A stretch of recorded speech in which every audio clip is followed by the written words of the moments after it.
8월 28일 금요일 누가복음 16장 14절에서 31절까지인데요. 다 읽지 않고 19절부터 31절까지만 읽고 말씀 나누도록 하겠습니다. 자, 19절부터 읽도록 하겠습니다.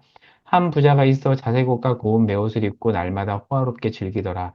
그런데 나사로라 이름하는 한 거지가 헌데 투성이로 그의 대문 앞에 버려진 채 그 부자의 상에서 떨어지는 것으로 배불리려 하며 심지어 개들이 와서 그 헌대를 핥더라. 이에 그 거지가 죽어 천사들에게 받들려 아브라함의 품에 들어가고 부자도 죽어 장사되매 그가 음부에서 고통 중에 눈을 들어 멀리 아브라함과 그의 품에 있는 나사로를 보고 불러 이르되 아버지 아브라함이여 나를 긍휼히 여기사 나사로를 보내어 그 손가락 끝에 물을 찍어 내 혀를 서늘하게 하소서. 내가 이 불꽃 가운데서 괴로워하나이다. 아브라함이 이르되 예 너는 살았을 때 좋은 것을 받았고 나사로는 고난을 받았으니 이것을 기억하라. 이제 그는 여기서 위로를 받고 너는 괴로움을 받느니라. 그뿐 아니라 너희와 우리 사이에 큰 구렁텅이가 놓여 있어 여기서 너희에게 건너가고자 하되 갈 수 없고 거기서 우리에게 건너올 수도 없게 하였느니라. 이르되 그러면 아버지여 구하오니 나사로를 내 아버지의 집에 보내소서. 내 형제 다섯이 있으니 그들에게 증언하게 하여 그들로 이 고통받는 곳에 오지 않게 하소서. 아브라함이 이르되 그들에게 모세와 선지자들이 있으니 그들에게 들으니라. 이르되 그렇지 아니하니이다. 아버지 아브라함이여 만일 죽은 자에게서 그들에게 가는 자가 있으면 회개하리이다. 이르되 모세가 선지자들에게 듣지 아니하면 비록 죽은 자 가운데서 살아나는 자가 있을지라도 권함을 받지 아니하리라 하였다 하시니라. 아멘. 자, 어제 본문에 옳지 않은 청지기 비유와 부자와 재물에 관한 이야기가 나왔잖아요. 자, 그 이야기를 들은 청중이 자, 오늘 본문 14절에서 누군지 나옵니다. 누구죠? 바리새인들입니다. 자, 그런데 14절은 그 바리새인들을 돈을 좋아하는 사람이라고 얘기하고 있어요. 자, 이들은 돈을 좋아하는데 자꾸 예수님의 돈에 대해서 레디컬하게 말하니까 어떻게 반응하죠? 네, 비웃어 버립니다. 하하, 뭐야? 이렇게 지금 반응을 하는 거죠. 자, 15절에 보면 자, 바리새인들은 율법을 잘 지켰다라고 다 지켰다라고 자부하면서 스스로 옳다 여겼어요. 하지만 사실 이들은 겉으로 그렇게 보였을 뿐 실제로는 꿍꿍이가 있었던 거죠. 돈을 좋아했고요. 사람 앞에서 높임받는 걸 좋아했어요. 그렇지 않은 척 했지만 그들의 실제 모습은 그랬다라는 거죠. 이들의 이중성을 고발하고 있습니다. 자, 그래서 예수님은 15절에서 이들의 이러한 모습이 하나님 앞에서 미움이 된다라고 말합니다. 근데 사실 우리네 현실을 보면 돈을 좋아하는 것을 숨기면서 사람들이 상석에 있잖아요. 그리고 그들이 칭송을 받습니다. 그런데 성경은 분명히 말하고 있습니다. 하나님은 다 아신다. 겉으로 볼 때는 하나님이 모르는 것 같지만 하나님은 다 안다라고 이야기를 하고 있어요. 자, 그리고 이어서 16절과 18절은 어떤 내용이냐면 예수님이 율법을 무시한다라는 그 생각, 사람들의 생각을 깨부시는 예수님의 일종의 답변이에요. 자, 무슨 내용이냐면 이런 거죠. 사람들은 예수님께서 율법을 다 파괴한다라고 생각했거든요. 그런데 예수님은 이렇게 말씀하시죠. 율법의 시대가 끝이 나고 새로운 시대가 되었지만 율법의 한 획도 떨어지지 않고 오히려 새 시대에 맞게 확장된다. 확장되어 적용된다라고 말하면서 예수님은 율법을 무시하는 분이 아님을 보여주는 내용이 바로 16절에서 18절입니다.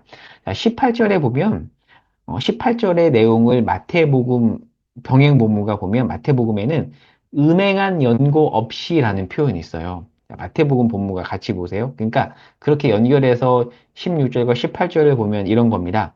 음행하지 않았는데 자기 마음에 안 든다는 이유로 함부로 자기 아내를 이혼 증서를 발행해서 버린 사람들, 즉 율법을 교묘하게 회피한 거잖아요. 자, 그들에게 지금 예수님께서는 율법의 범위를 더욱더 세게 적용시키는 겁니다. 그러니까 예수님은 율법을 무시하지 않는다. 지금 그 내용이 이 안에 있는 거예요. 자, 그리고 16절에 침입한다라는 내용은 원문으로 보면 피동형이에요. 그래서 16절을 쉽게 번역하면 이런 뜻입니다. 모든 사람이 그 나라로 들어가도록 강력하게 촉구받는다. 즉, 의역하면 율법의 범위가 더 확장된 나라로 부름받았다라는 뜻입니다. 즉, 예수님은 율법을 무시하지 않는다. 자, 그 내용이 16절에서 18절이고요. 그 이후에 부자와 거지 나사로 이야기가 나오는데 부자는 이 땅에서 화려한 옷을 입고 호화롭게 살면서 율법에서 명시한 가난한 사람을 외면한 채 살았습니다. 자, 이 부자는 바리새인, 돈을 좋아하는 바리새인을 대표하는 인물로서 부를 복으로 가난을 저주로 생각했어요. 이게 당시 보통의 바리새인들의 세계관이었습니다. 부는 복의 결과, 가난은 저주의 결과로 생각을 했거든요. 하지만 역전됩니다. 이들의 생각을 깨고 역전이 돼서 이 부자가 음부에 가죠. 그리고 손가락 끝에 물을 찌고 혀를 서늘하게 할 사람 하나 없느냐라고 하는 거예요. 정말 비참한 처지에 처한 거죠. 역전이 된 겁니다. 반면에 나사로는 전혀 다른 삶을 살았죠. 이 땅에서는 진짜 시쳇말로 빌어먹었지만 저 나라에서는 완전히 다른 삶을 살아가죠. 역전이 되는 겁니다. 자, 이 모습을 본 자, 부자가 나사로를 가족에게 보내, 이 땅에 남아있는 가족에게 보내서 이 현실을 알려달라고 요청을 하는 내용이 담겨 있죠. 아, 진짜 역전되는데 이 내용을 알아서 이 땅에서 제대로 살기를 바라는 실상을 알았으니까 지금 부자가 지금 그렇게 지금 말을 하고 있는 겁니다. 자, 이 내용이 부자와 나사로 비유인데요. 자, 이 모든 말씀을 한번 정리하면서 적용을 해볼게요. 자, 바리새인은 자, 첫 번째입니다. 말씀을 정리하고 적용해 보겠습니다. 첫 번째입니다. 바리새인들은 율법을 철저히 지킨다고 자부하며 화려한 말로 사람들에게 말씀을 전했지만 정작 이들이 진짜 살아간 것은 하나님과 하나님의 말씀이 아니라 돈과 사람들의 칭찬이었습니다.